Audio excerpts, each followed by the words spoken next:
দিনটা ছিল ২৪ তারিখ। আমি আর আমার ফ্যামিলির সবাই গিয়েছিলাম আমাদের আশ্রম। যেটা যাদবপুরে আছে।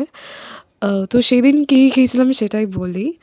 তো সবার ফার্স্টে আমরা গাড়িতে খেয়েছিলাম হচ্ছে এই বেকারি বিস্কিটগুলো। দেন এখানে বাড়ির সবাই ছিল মোটামুটি জিম্মা, ছর্দি, কাকা, দাদা সবাই মোটামুটি ছিল। দেন আম তারপর ওখানে গিয়ে ব্রেকফাস্ট করেছিলাম কচুরি, নিরামিষ কচুরি অ্যান্ড ছোলার ডাল দিয়ে আলুর তরকারি সামথিং কিছু। তারপর খেয়েছিলাম ওখান থেকেই দেওয়া ভোগ প্রসাদ যেটা পোলাও। তারপর এই পুচুটা ও আমাদের সাথে গিয়েছিল। দেন তারপর দুপুরের লাঞ্চে ছিল হচ্ছে ভাত অ্যান্ড শুক্তো। দেন তারপর ছিল হচ্ছে আলু ভাজা অ্যান্ড ছিল গাঢ় ঘন মুগের ডাল। দেন তারপর হয়েছিল হচ্ছে পোলাও আর বিভিন্ন রকমের সবজি দিয়ে নবরত্ন কারি, সাথে পনিরও ছিল। অ্যান্ড আর লাস্টে ছিল হচ্ছে পায়েস আর রাঙালুর চাটনি। Follow for more and subscribe.